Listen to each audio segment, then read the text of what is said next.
Selamat datang di channel Fraksi Muda Indonesia dalam program terbaru kita Diksi. Diskusi singkat. Diksi. Iya.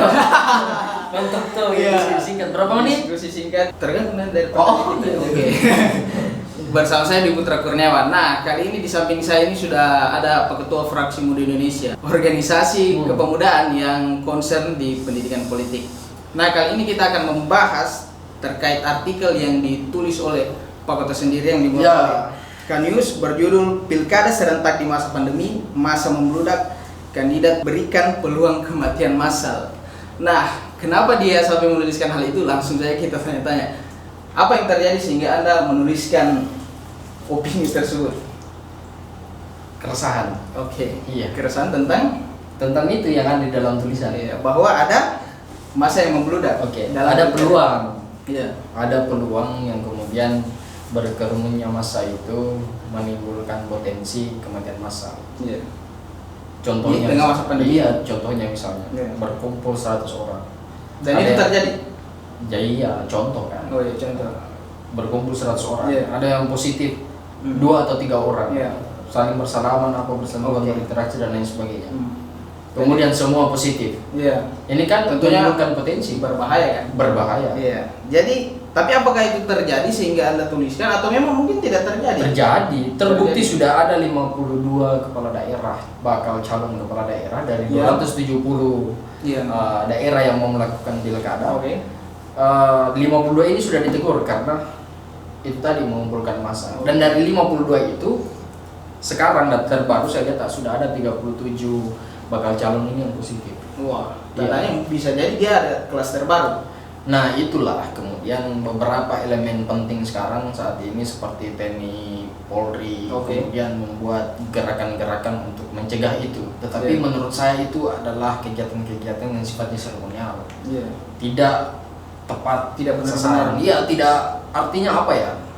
Ibaratnya ada program, ada duit. Iya.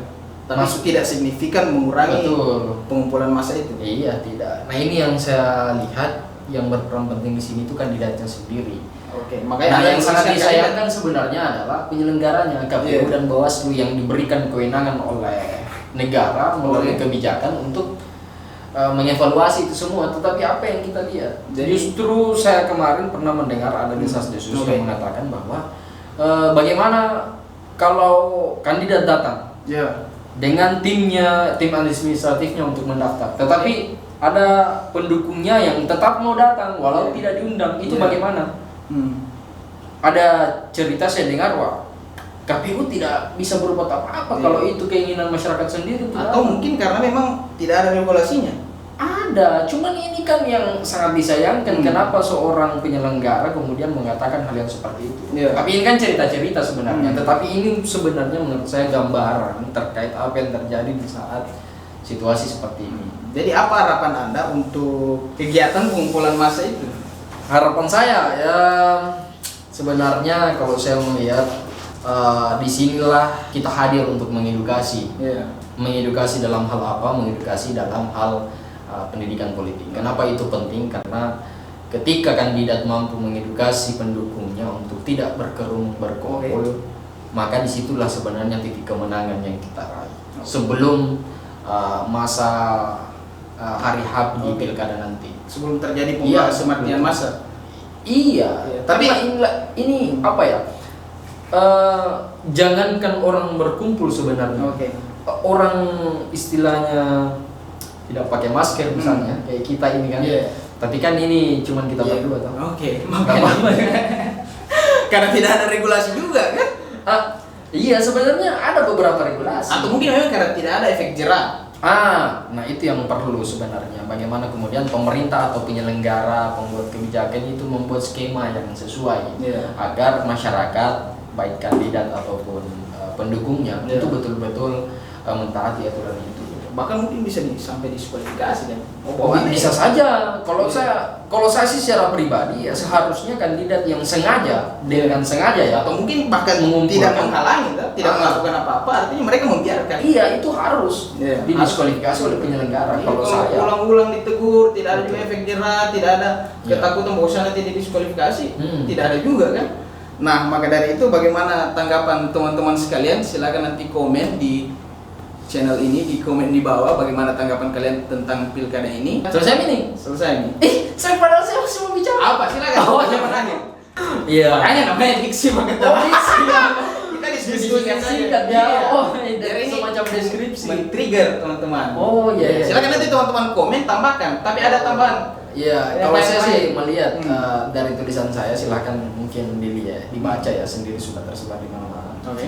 Maksud dari tulisan itu sebenarnya adalah untuk mengedukasi atau memberikan warning kepada kandidat maupun penyelenggara untuk sedini mungkin Yap. mempersiapkan hal-hal yang bisa dilakukan agar tidak terjadi klaster penyebaran baru yang tidak tertahankan di kemudian hari. Oke. Kalau saya sih itu secara Yang pribadi. berakibat sangat fatal. Iya, jangankan 2-3 nyawa, 1 nyawa itu adalah kejahatan yang luar biasa ketika itu sengaja Atau dilakukan kalau untuk bahkan- memberikan peluang hilangnya sebuah nyawa. Iya, Tidak boleh. dia membiarkan saja itu sudah. Iya, melakukan. Iya, apalagi itu tadi, pokoknya ini extraordinary crime. Nah, oke. Cukup, masih ada tambahan lagi? Ini tidak apa-apa merobes. Tidak apa. Santai lah. Saya Kan- tertarik ini dengan Iya. programnya Putra ini Diksi. Iya. Bagaimana Diskusi tanggapan? sama. Oke, kita karena ini kan baru mulai toh, jadi Iya. kita tanya tanggapan ketua dulu. Ya, kalau Diksi sih kreatif menurut saya. Oke. Kita belum sempat, kalau nanti ada kandidat kemungkinan yang diundang datang Oke. ke sini ya, belum sempat berpikir apa yang mau dia keluarkan. Diskusinya sudah selesai. Iya. Ya, Karena memang iya. hanya itu. Nanti kita akan Apa itu? kelola lagi data yang sudah kita dapat ini dari Pak Ketua. Kita akan tanya KPU dan Panwas yang bertanggung jawab menurut Pak Ketua. Bagaimana tanggapan mereka? Iya, tetapi nilai plusnya bagi saya ini yang memberikan sebenarnya stimulus kepada penyelenggara maupun kandidat untuk kemudian memberikan Bahwa keyakinan Anda jangan kepada diam saja. calon pemilihnya Oke. nanti bahwa dalam diskusi singkat itu kita bisa meyakinkan khalayak. Oke. Itu yang pertama menurut saya nilai Siap. plusnya. Siapa? Ya. Satu lagi. Oke. Oh iya, satu lagi. Apa itu? Saya mau memberikan gambaran kepada anak-anak muda di luar sana bahwa saat ini adalah momentum untuk kita melakukan kontribusi dalam menentukan siapa yang berhak memimpin kita 5 tahun ke depan. Iya, itu Karena dia. jangan sampai pemimpin yang memimpin kita itu tidak mewakili pikiran-pikiran anak muda.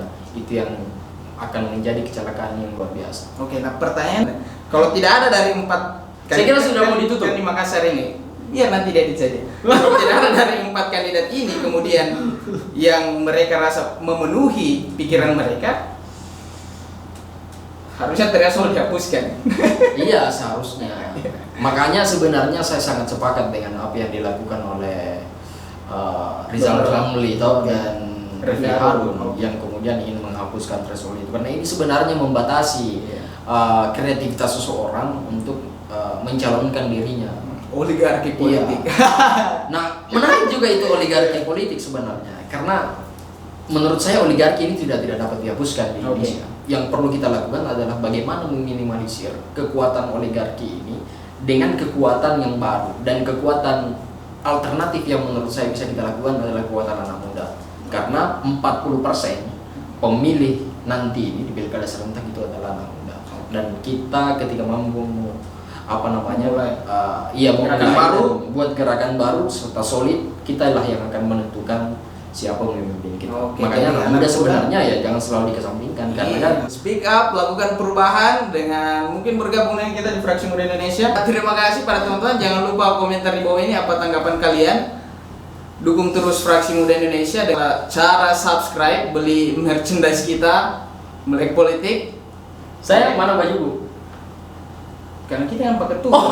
So, jadi ketua sebenarnya dia bertanya mana Pak. Jadi ini hanya murni pendidikan politik. Jadi kalian mau subscribe atau tidak ya urusan Anda. Assalamualaikum warahmatullahi wabarakatuh.